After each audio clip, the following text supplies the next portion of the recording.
ipmNation.com.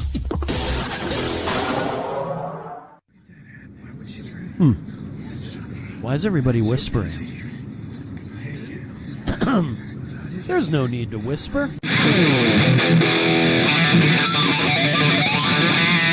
It's time to give everyone a preview of what's happening this week on IPM Nation. IPM Nation Sneak Speak, kicking around the week ahead.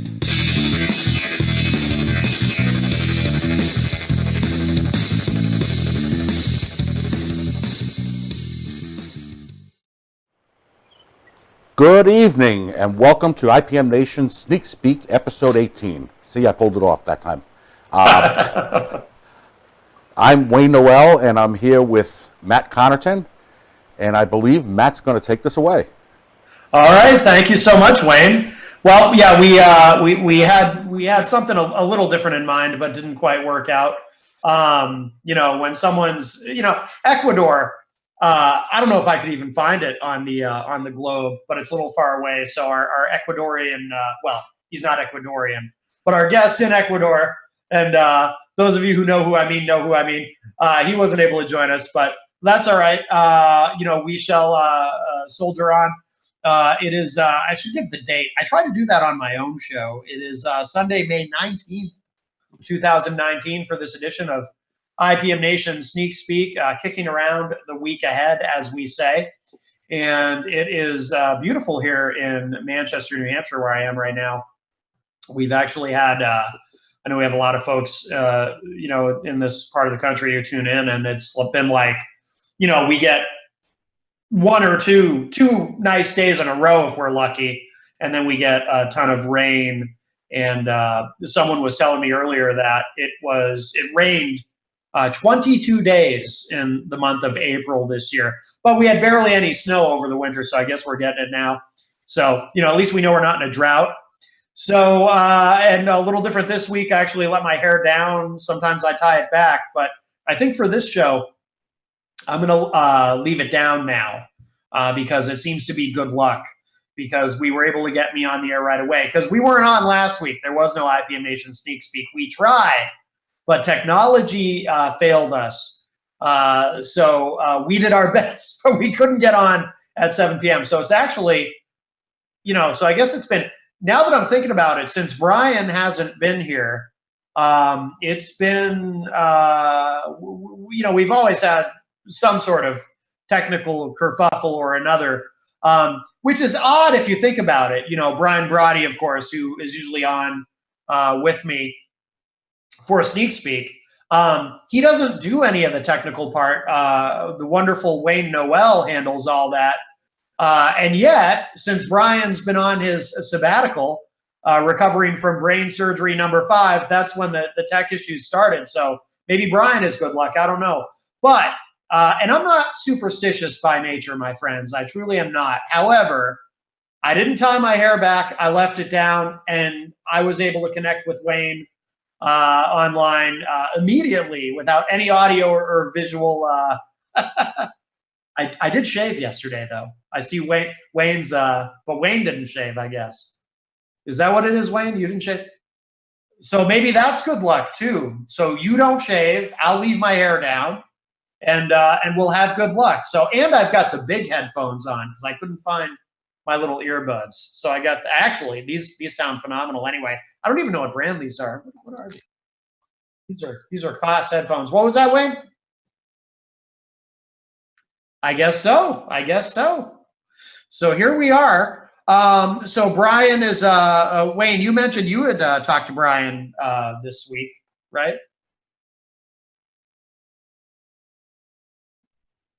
Yeah. Okay.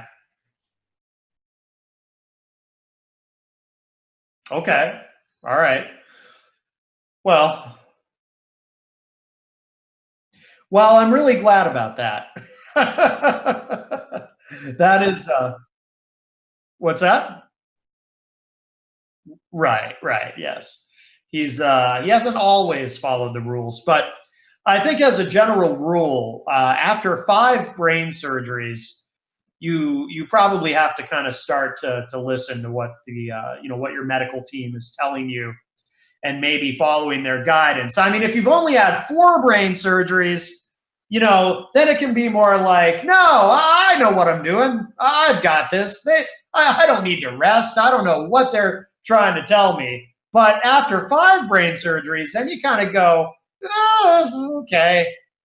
So at least I assume that's, or perhaps, I mean, I don't know if his family is, maybe they've fastened him down so that he can't get up and do things, I mean, I don't know. Oh, Jenny is, that's Jenny's arm in the camera shot there. She's, say hi to Wayne. Hi, Wayne.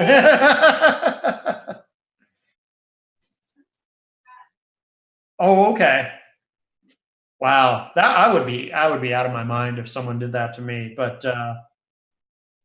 yeah. Oh, I'm sure. He's probably dreaming about his show. I would imagine so. So yeah, I mean, Brian will be. So he'll be back. You said he's hoping to be cleared June 6th. Is that what you said? Okay. Right.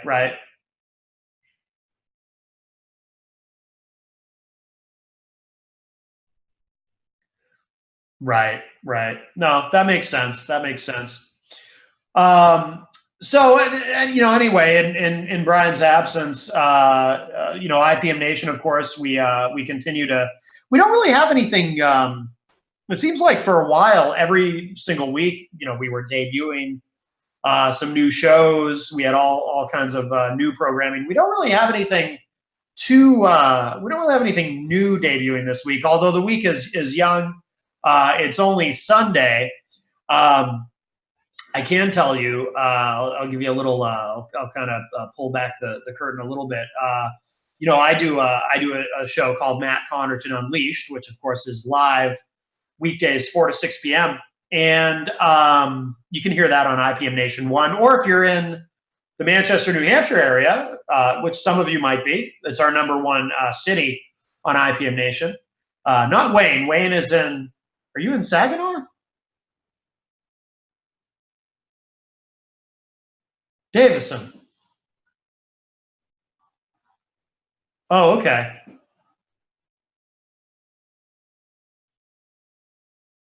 Oh, okay. Gotcha.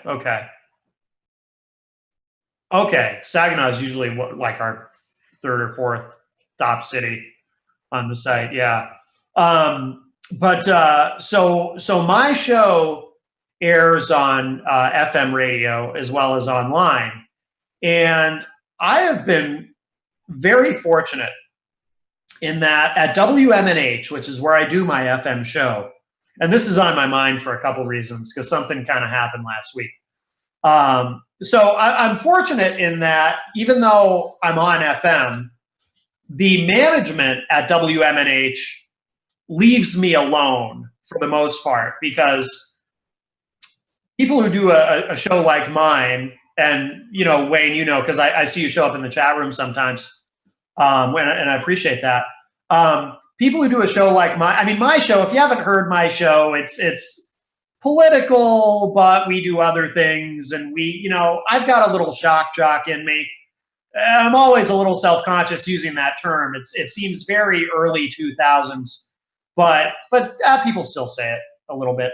So we really kind of push the envelope sometimes, some of the bits that we do, and for the most part, I'm pretty good at gauging. See, if I weren't on FM, if I were only online, it wouldn't matter, because online, actually online, you can get, they call it deplatforming, like what's happened to Alex Jones and whatnot. If someone deems that you are promoting or inciting violence or hate speech or whatever, and that's a kind of a separate issue. I'm not a big fan of deplatforming people. We're very much about free speech on ipmNation. As long as you're not promoting hate or bigotry or anything like that. But generally speaking, online you can do whatever you want. on satellite radio, Sirius XM, they can, they're not censored at all because satellite doesn't have to adhere, just like internet doesn't have to adhere to any FCC regulation. But FM radio is, you can't, it's not that you can't swear. There's certain swears you absolutely cannot use. There's some words you can use in certain contexts. There's a lot of gray area, but I'm pretty good at navigating that. And we're also, because that show is on FM, we have a 7-second delay. So I can, dump out of anything, if we have a caller who sometimes calls in and swears. I'll talk about him too in a moment because he's pretty interesting. But so I rarely get spoken to by management at WMNH because even though I know my show, which I started back in 2011 online, but I've only been on FM for a little over 2 years at that station. Even though I know the way the show isn't necessarily what they had in mind when I started doing it there, I am truly blessed. I'm very, very fortunate because anybody who works in FM who does a show like mine, you always hear stories. Howard Stern, not that I'm comparing myself to Howard Stern. I mean, he's the most successful, just by numbers, he's the most successful radio broadcaster in history. But like Howard Stern and many others, everybody's got stories about how management, you don't want to have to deal with management if you're at a terrestrial station. You try to kind of avoid them. I actively avoid the management. When I get there, this is a God's truth. When I get there every day, I try to be relatively quiet going into the studio so that the station manager doesn't poke his head in. And usually if he does poke his head in, he's just saying hello, and he's very, very nice. But it's kind of ingrained in my head. I sort of want to avoid him. Well, I got a call last week. I think it was toward the end of the week, and I saw his name on my caller ID. I was like, oh, I'm getting a call from Jason. So I answer it, and he said he sounded like he was in a pretty good mood. He was very nice because he has dealt with me when he's been in a bad mood, but he was in a good mood. But he said, I got a complaint. Please don't make fun of Glenn anymore. Someone complained. Now, Glenn, and if you're a listener of my show, you might be familiar. Glenn we call him, because he calls himself here in Manchester, New Hampshire, he calls himself the People's Mayor. He's very active in local politics. He has held elected office. He's been a selectman, which is really like nothing. Anyone here can get elected to that. I could even be a selectman. Maybe not me, but it is. Yeah, you don't want me selecting things. But he's run for mayor like 5 times, but he never wins. Glenn is a very colorful and eccentric character. Glenn also has a very, very active fantasy life.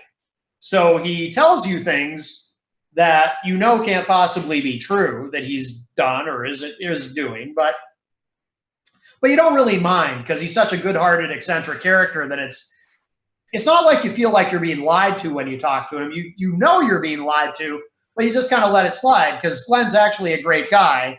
He just has a lot of extra stuff going on in his head that's completely disconnected from reality. So Glenn claims to be adopting children.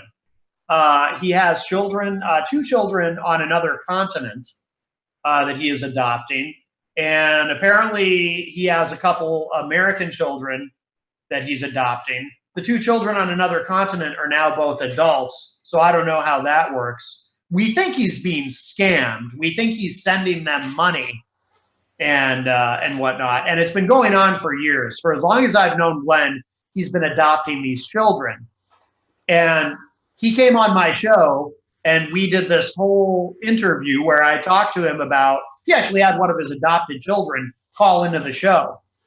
And, it's this kid who's just scamming him for money. That part's sad, but Glenn really buys in. So the next day, I had a caller. I did not solicit this. I had a caller call into my show pretending to be, and it was clearly a bit, pretending to be one of Glenn's adopted children from another continent.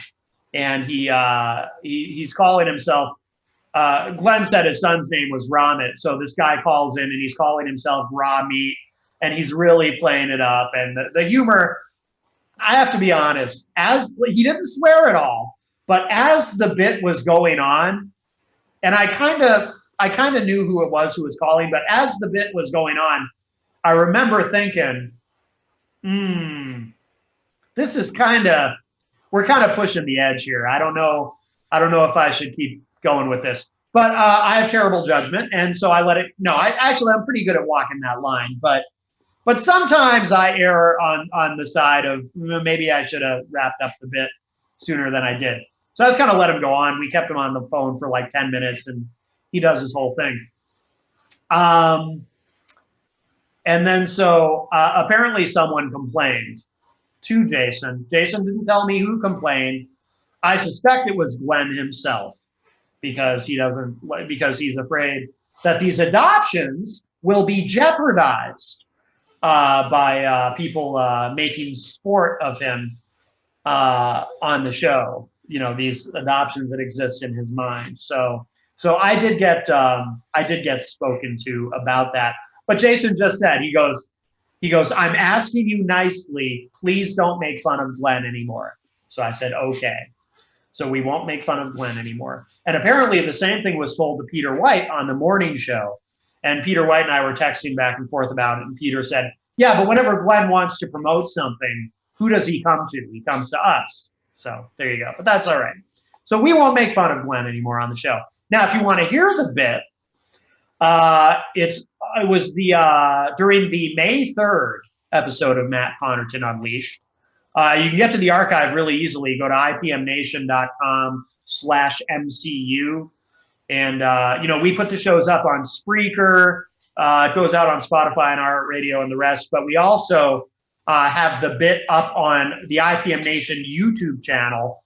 So if you go to the IPM Nation YouTube and look for Matt Connarton Unleashed, the title is something like an uncomfortable conversation with Glenn's son, Raw Meat, or something. It's very, very funny. But apparently it got someone upset. So anyway, for the most part, they leave me alone. We have this other guy who calls, and he calls in and he likes to, I always recognize his voice, and I have to have my finger on the dump button when he calls, because he calls in and, sometimes he'll swear, and there's no point in doing that. And I've tried to tell him, it's like, well, you might think you're being funny and clever, but I hit the dump button. The audience doesn't end up hearing it. Now, the little secret is the feed that goes out on Facebook during my show, they actually do hear it. It's not dumped out of there. But if you're listening in your car or on the live stream online, you don't hear it. It gets dumped out. It does stay in the podcast version that goes up online. I don't tell him that. But then he started doing these characters, and he actually kind of won me over. See, at first I didn't like the guy because I was like, really, dude, swearing? That's so lame. That and calling and ordering food. That's the other thing that is so lame. That joke is as old as radio itself. If you call into a radio show and start ordering food, you're just not very creative. And I told him that. So apparently he accepted the challenge, because now he calls in and he did this one day. I knew it was him. He did this character named Youglis. It's like Douglas, but with a Y. And he's this dude who lives in the woods, and he's 3 feet tall. And he said he called me because he stole he pickpocketed a cell phone off of somebody else who was walking in the woods. And so that's fun. So when he does fun and creative stuff, it's good.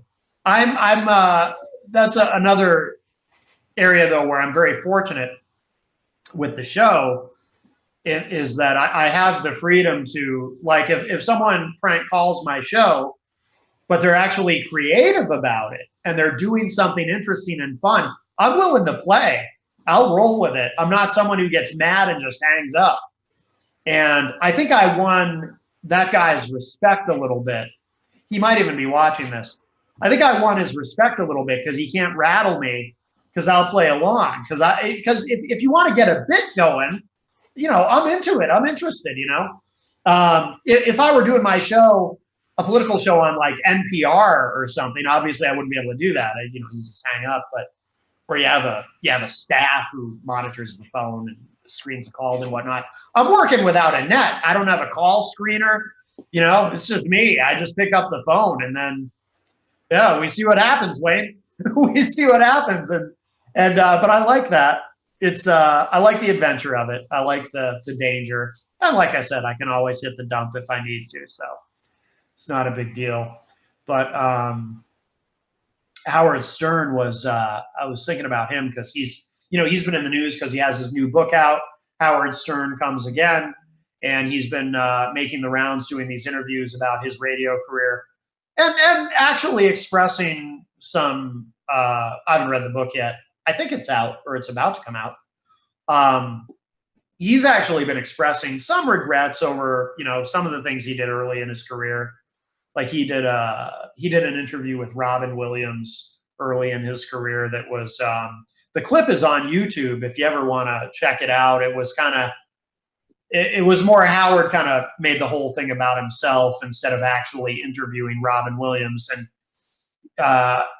Howard said, in this one clip that I watched, he was talking about how he really wanted to apologize to Robin Williams for that. And, because this was back in like the early to mid 90s. He wanted to apologize to Robin Williams and do a real interview with him. And he said it was like there was this one weekend where he told his wife, he said, you know what, I'm going to do it. I've been kind of hesitant to do it. I've been afraid to do it, but I'm going to reach out. I'm going to get in touch with Robin Williams and I'm going to talk to him and I'm going to apologize. And I'm going to see if we can have a do-over and he'll come on the show. And then it was like the next day after he told his wife that Robin Williams tragically had committed suicide. And so that's one of the things that apparently really weighs on Howard. He has a lot of regret over that he didn't reach out to Robin Williams sooner. And there's some other things that he did.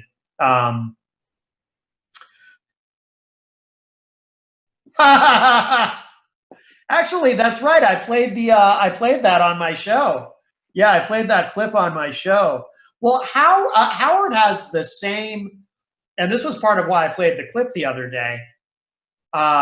He has the same theory about Trump that I do. Well, that I think a lot of people do, is that Trump never wanted to be president, that this whole thing was just a publicity stunt that got so far out of control, the guy ended up president. Sometimes when I talk about Trump, I even start to move my arms like him. It's weird. I do the but it's almost like a seal or the accordion. Someone online made a video, the Trump accordion.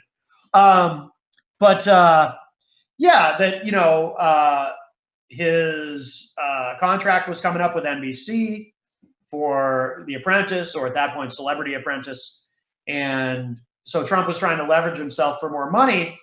And a great way to do that is to run for president. Certainly not the first time. I remember years ago having a conversation with somebody who was just marveling at all these people who run for president who know they don't have any chance of actually winning.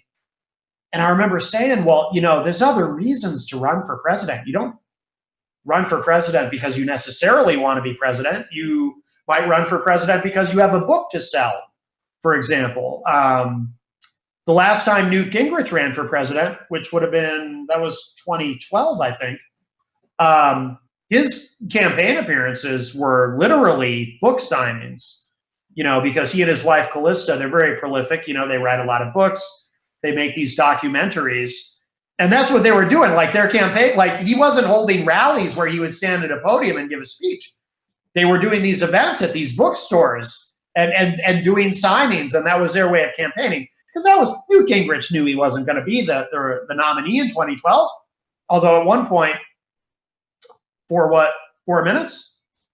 Okay, I didn't know if you were if you were telling me that's how many times Newt's run for president, because he has run a bunch of times.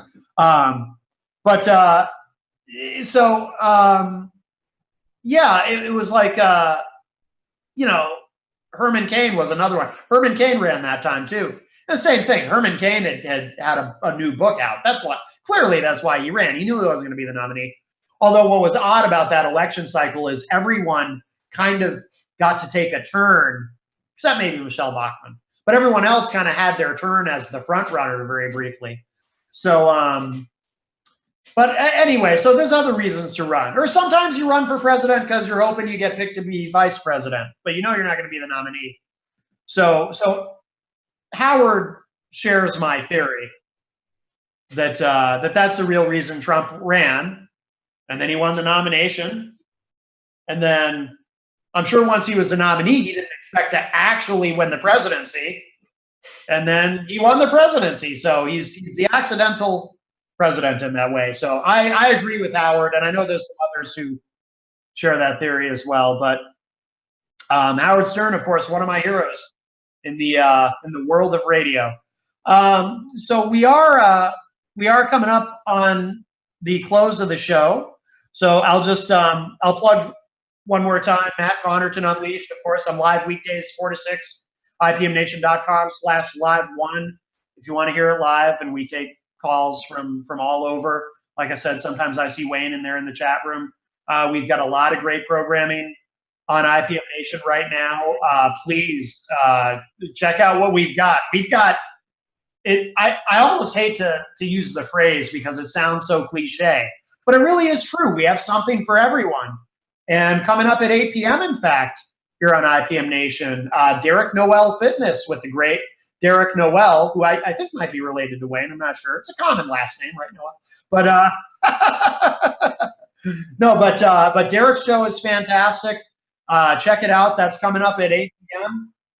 And it's just we don't have another show on IPM Nation quite like Derek's. So, but we do have a lot of different kinds of shows. Like I said, we have something for everyone.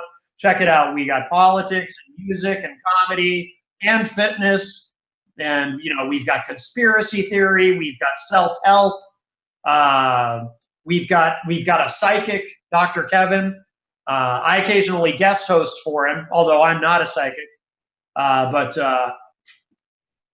Yeah, we got all kinds of stuff. So anyway, be sure to sample our other content. And we have IPM Nation Sneak Speak. And Brian will be back soon, God willing. We need him but we need him to take care of himself first. And I know, Wayne, you and I have talked about that both on and off air. We need Brian to, he's got to, without his health, nothing else matters. Yep, absolutely. And Brian loves to help people and all that, but he's got to take care of himself first. Otherwise, he can't help others, and he can't do his show, and et cetera. So, but he's been through a lot, but man, is that guy tough. If you can go through 5 brain surgeries, you're a pretty tough guy. So we love him, and we look forward to him being back when he's ready. And in the meantime, thank you all for watching, whether you're watching live, watching it later, or listening to it, whatever it may be. Remember, Derek Noel Fitness coming up at 8 p.m. And Wayne Noel, as always, thank you, my friend. Thank you for everything that you do for us.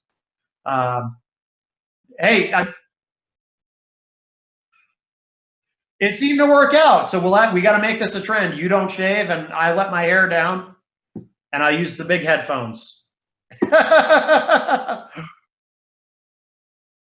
Right. Well, hey, whatever works. All right, thank you. Thanks, everybody. This has been IPM Nation Sneak Speak. Talk at y'all a little bit later.